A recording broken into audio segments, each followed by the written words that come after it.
Estados Unidos evalúa abrir Guantánamo ante éxodo de haitianos. Prolonga Corte Suprema de Estados Unidos bloqueo de la ley SB 4 de Texas. Crisis humanitaria en Gaza se agudiza. Rescatan a 221 migrantes en Puebla. Yo soy Emerson Segura y esto es TV Migrante Informa.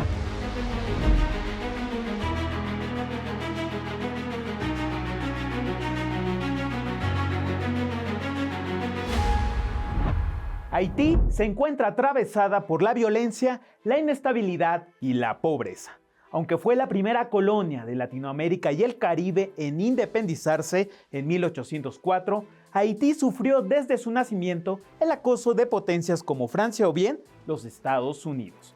Ha sufrido ciclos de violencia, invasión y represión durante la mayor parte de su historia posterior, incluida la dictadura dinástica de Duvalier.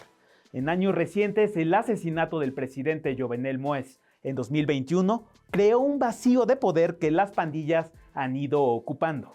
Pero también es necesario recordar en este contexto las secuelas que provocaron un endeudamiento importante en el país y un éxodo masivo de haitianos al extranjero. Por otra parte, el partido Lavalas armó a ciertos grupos de simpatizantes en las ciudades perdidas durante los gobiernos del presidente Aristide. Muchos de ellos comenzaron a realizar actividades ilícitas.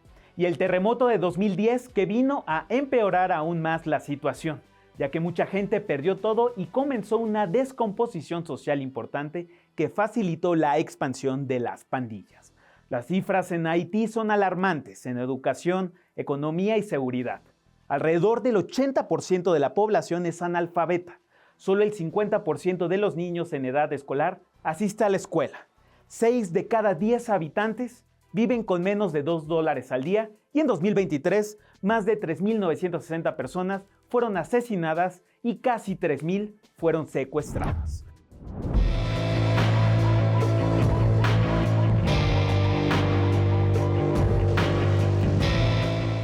En medio de una grave crisis de violencia que azota al país desde hace semanas, el primer ministro de Haití, Ariel Henry, anunció que renunciará al poder en la nación donde no se ha convocado a elecciones desde el 2016 y ha estado azotada por ataques coordinados por parte de pandillas contra las fuerzas del orden y las instituciones. M'a demandé tout haïtien yo, pour rester calme, cœur posé. Et pour faire tout ça capable pour que la paix retourne, de même que stabilité, tout ça le plus rapidement possible pour bien payer. Se acordó la creación de un Consejo Presidencial de Transición y una vez elegido, este gobernará la nación para que tenga lugar la renuncia de Henry.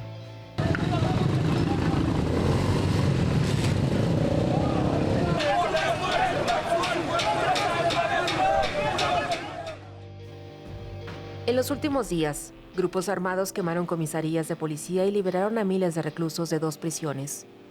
Para tratar de encontrar una solución a la crisis política y de seguridad, en Jamaica se reunieron líderes de la Comunidad del Caribe, CARICOM, incluido México.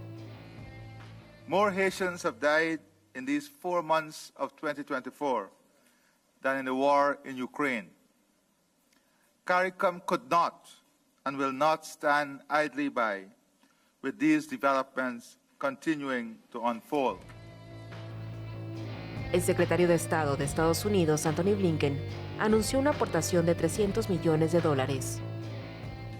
I'm announcing today that the United States Department of Defense is doubling its approved support for the mission from $100 million to $200 million. And that brings the total U.S. support to $300 million for this effort. I'm also announcing additional humanitarian assistance for the people of Haiti, $33 million to further support their health and food security. México manifestó su respaldo e interés de participar en el despliegue de una misión multinacional liderada por Kenia que devuelva condiciones de seguridad. Que va a ser muy apoyado por todos los países, sin duda Estados Unidos, Canadá, Francia, los principales donantes, digamos, de Naciones Unidas están detrás del apoyo de esta misión internacional y creo que México también, por supuesto, se sumará a poder apoyar a esta misión, sobre todo en especie, que es donde nosotros podemos dar el mayor apoyo, y en el entrenamiento de policías.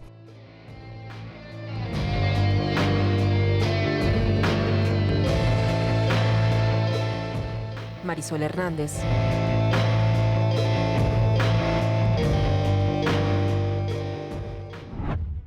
Ante esta situación de violencia, el gobierno del presidente Joe Biden evalúa la posibilidad de utilizar la bahía de Guantánamo para procesar a los posibles migrantes haitianos que lleguen. Esto ante la preocupación de un éxodo masivo en medio de la ola de violencia que atraviesa el país. Así lo señaló un funcionario estadounidense.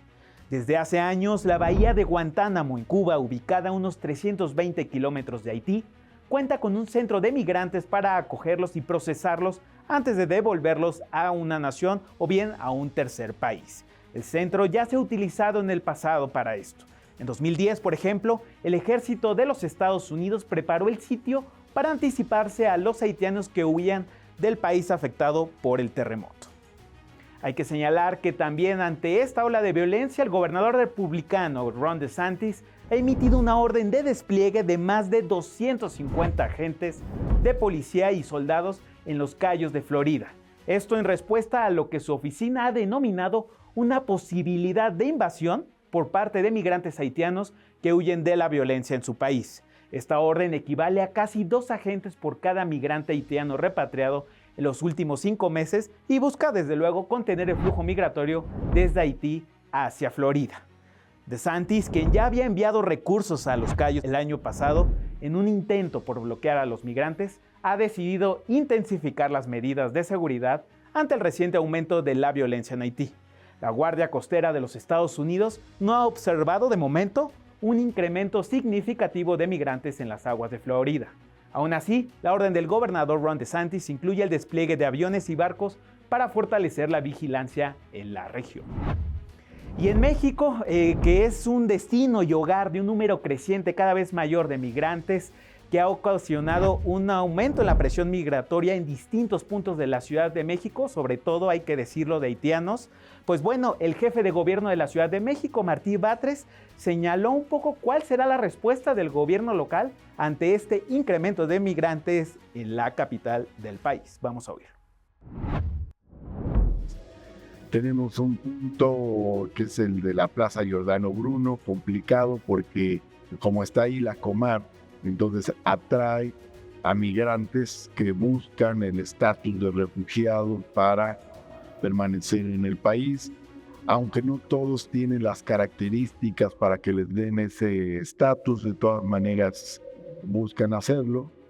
Hemos tenido algunos puntos complicados como el albergue que se abrió en un momento dado en Tláhuac. Ese albergue ya no está funcionando, ya se cerró. Hay una parte de la comunidad que se integró a la vida cotidiana en esa alcaldía y otra todavía no se sabe si está en tránsito. Se ha estado trabajando con migrantes que están acá en la Plaza de la Soledad y se logró allí un reacomodo, la limpieza del lugar, en fin, y se va a estar trabajando en ese sentido. Es decir, con una labor social, humanitaria, pero también atendiendo los reclamos de vecinos que también buscan legítimamente que haya armonía, orden en las calles donde ellos viven, que son aledañas a estos puntos donde se encuentra población migrante. Y en el marco del proceso electoral en los Estados Unidos, donde Joe Biden del lado demócrata y Donald Trump del lado republicano se enfrentarán nuevamente en los comicios del próximo noviembre, el presidente López Obrador manifestó su postura sobre el siguiente inquilino de la Casa Blanca. Vamos a ver lo que dijo el mandatario. Que aprovecho para recordar qué estamos planteando. No solo para los demócratas, también para los republicanos. Estamos planteando que se regularice la situación de más de 5 millones de mexicanos que viven, trabajan, aportan al desarrollo de Estados Unidos y no tienen nacionalidad. Es decir, no les han reconocido su nacionalidad. Son más de 5 millones. ahora que están las campañas, me gustaría escuchar de alguno de los candidatos un planteamiento en ese sentido. Sería muy bien visto por toda la comunidad mexicana, hispana. Nosotros no vamos a cometer el error que se cometió en el pasado de apoyar a ningún candidato de Estados Unidos. Esa es una decisión que corresponde a los ciudadanos de Estados Unidos. Solo nos reservamos el derecho de hacer cuestionamientos cuando se le falte el respeto al pueblo de México, sea quien sea. Si no se respeta a los mexicanos,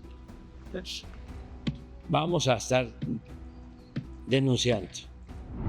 Y la Corte Suprema de los Estados Unidos ha bloqueado temporalmente una estricta ley de Texas que permitiría a la policía arrestar a personas sospechosas de cruzar la frontera desde México. La medida, conocida como SB4, enfrenta diversos desafíos legales y ha generado preocupaciones tanto a nivel estatal como federal debido a sus implicaciones en materia de inmigración y derechos humanos. Según esa ley, la policía local y estatal puede detener, retener y expulsar del estado a gente que se piensa que entró a Texas desde otro país sin permiso federal. De igual forma, pueden enviar de regreso a los migrantes directo a México sin diferenciar nacionalidades. Esto provocaría desde luego una discriminación por raza, que sean familias separadas y sufrimiento entre comunidades afroamericanas y latinas principalmente. La ley, que estaba programada para entrar en vigor el pasado martes, haría ilegales los cruces fronterizos y los castigaría con tiempo de cárcel, además de aumentar significativamente el número de deportaciones. Sin embargo, enfrentó oposición legal y la semana pasada un tribunal federal de los Estados Unidos ordenó que se suspendiera su implementación, argumentando que el gobierno federal tiene jurisdicción sobre asuntos de inmigración.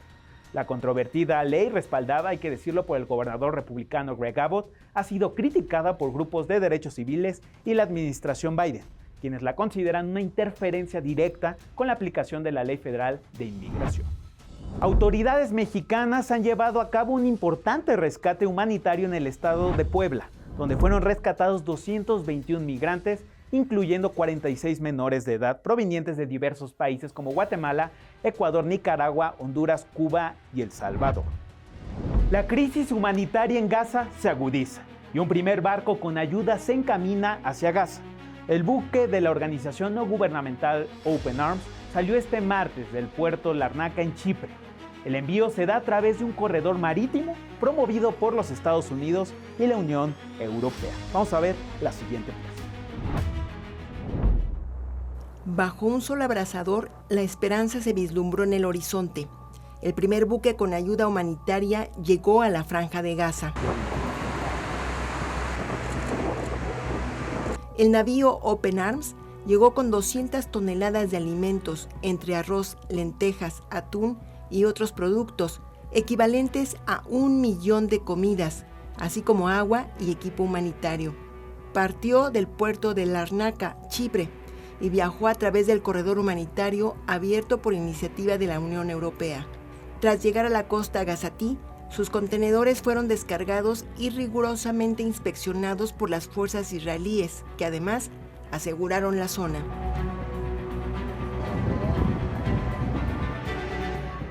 La ayuda llegó cuando el mundo musulmán vivió el primer viernes de oración del Ramadán.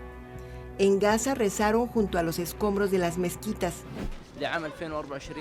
La guerra y los bombardeos continúan. Estamos reunidos sobre los escombros de nuestra mezquita destruida, orando al aire libre bajo una sombra. El panorama es sombrío. El primer ministro israelí, Benjamín Netanyahu, aprobó ya el plan de su ejército para iniciar la invasión terrestre a Rafah, mientras sigue atacando por aire.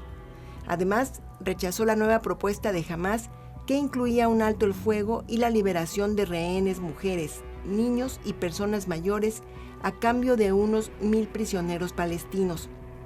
En Estados Unidos, el presidente Joe Biden elogió el discurso del líder demócrata del Senado de ese país, Chuck Schumer, en el que pidió elecciones en Israel y afirmó que Netanyahu es un obstáculo para la paz. Pronunció un buen discurso y creo que expresó una seria preocupación compartida no solo por él, sino por muchos estadounidenses. Los migrantes irregulares de Guatemala retornados en 2024 desde los Estados Unidos y México entre enero y febrero llegaron a los 18.584, frente a los 12.449 del mismo periodo de 2023. Así lo informó el Instituto Guatemalteco de Migración. En 2023, el total de personas retornadas por vía terrestre desde México fueron 19.665. Mientras que mediante los traslados aéreos llegaron 4.730. Las estadísticas de retornados a este territorio centroamericano o desde Estados Unidos, igualmente por esta última vía, mostró una alza de alrededor de 28.2% frente a las de 2022. En Guatemala sobresalen las familias completas, incluso niños sin compañía, dispuestos al menos una vez a cruzar ríos, desiertos, ciudades desconocidas y zonas controladas por narcotraficantes rumbo al país del norte. En Centroamérica existen bandas de traficantes de personas que engañan a los migrantes que buscan el sueño americano. Esto para enriquecerse ilícitamente. Vamos a conocer las historias de algunos guatemaltecos que fueron estafados por estos grupos. En Centroamérica, las bandas de traficantes de personas suman recursos, poseen casas de seguridad, telefonía móvil y manejan altas sumas de dinero. Se benefician económicamente al engañar a migrantes que buscan el sueño americano. Apoyada por agentes estadounidenses de migración, la policía de Guatemala cateó 3 viviendas en la localidad de San Miguel Petapa, donde se vendían visas y documentos falsos para entrar a Estados Unidos. Se decomisaron $46,000. Guatemala, además de ser un país de tránsito para migrantes irregulares, también es expulsor. En enero y febrero pasados, más de 13,000 migrantes guatemaltecos cruzaron Estados Unidos de manera irregular. Fueron deportados en aviones fletados por la administración Biden como parte de los acuerdos firmados con el gobierno de Guatemala. Se sufre porque escogemos 10 días albergados en un tipo hotel, otros 9 días metidos allá, cerrados en los Estados Unidos. Se quejan que los traficantes de personas los abandonaron en México, cuando la promesa era internarlos a Texas. Este lunes el gobierno de Estados Unidos aplicó más sanciones a traficantes de migrantes. Retiró la visa de ingreso a dueños de compañías aéreas que realizan viajes desde Cuba y otros países a Nicaragua, debido a que estos vuelos fomentan la migración irregular. Qatar negó la liberación bajo fianza de Manuel Guerrero, el mexicano británico que fue detenido por sus preferencias sexuales. Vamos a ver su historia.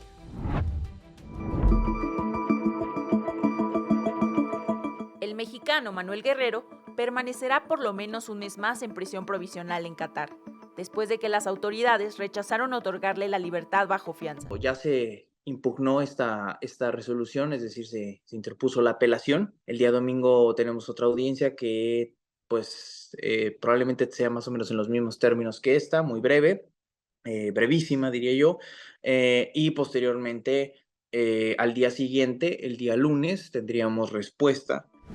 Resolución que será decisiva para el destino de Manuel, un migrante mexicano de 44 años que también cuenta con nacionalidad británica y que desde hace 7 años vivía en Qatar. Pero el 4 de febrero su vida tuvo un vuelco, al ser detenido en Doha, la capital del país, por ser homosexual. Para esto, la policía qatarí implementó un operativo creando un perfil falso en la aplicación de encuentros Grindr.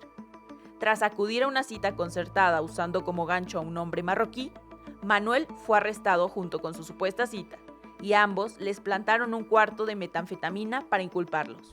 El objetivo es obviamente criminalizar, ¿no? Criminalizar, y porque saben que el debate lo que realmente está en el fondo del asunto por la cual persiguieron a Manuel, pues no lo pueden sostener ante pues digamos, ante un sistema de derecho y de respeto a los derechos humanos muy básico. Lo que extiende la preocupación de sus familiares, dado que sigue sin recibir de manera correcta sus medicamentos antirretrovirales. Esto porque Manuel, de 44 años, es un hombre gay que vive con VIH. El Estado de Qatar pues no se ha hecho responsable de brindar este medicamento ni ha dado alguna alternativa al respecto, poniendo en riesgo su vida, ya que la selección de un régimen de tratamiento de la infección por el VIH depende de las necesidades particulares de cada persona. Lo que vemos es también que Manuel está sufriendo más represión por la campaña que se ha hecho, por las solicitudes consulares de que se respeten sus derechos humanos. Actualmente tiene prohibidas las visitas, las cartas, no puede externar cartas ni recibir cartas, no puede recibir libros. Aquí es tan complicado el asunto que se trastocan una multiplicidad de derechos humanos. Entra en juego tortura, entra en juego migración, entra en juego detención arbitraria, entran en juego una multiplicidad de derechos que se han vulnerado. Con información de Illich Paz, TV Migrante Informa. El impacto de Dragon Ball en la cultura mexicana es un fenómeno sin precedentes. Desde su debut, sus icónicos personajes y su mensaje de amistad y valentía han dejado huella en generaciones de fanáticos mexicanos. Vamos a ver un poco de Dragon Ball y de su creador, Akira Toriyama.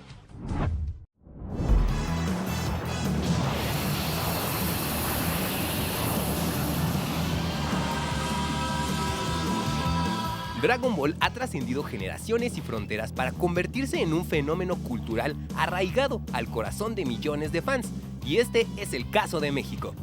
La llegada de Goku a la televisión mexicana tuvo lugar en 1993, cuando la empresa japonesa Bandai buscó difundir la serie hacia nuevos horizontes.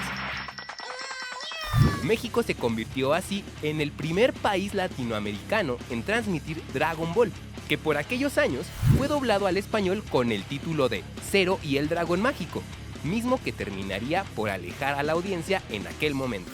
Pero su éxito resonaría en 1994, cuando la nueva producción del doblaje decidió cambiar el nombre de la serie por el título original, Dragon Ball.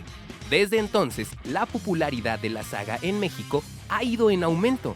Negocios de comida decorados con los guerreros Z, la viralización de sus temas musicales y videojuegos dan cuenta de su influencia cultural en la comunidad mexicana. El reciente fallecimiento del creador de la serie, Akira Toriyama, conmovió a los seguidores mexicanos, quienes buscaron agradecer al maestro por sus historias y personajes inolvidables con un homenaje en el Zócalo de la Ciudad de México.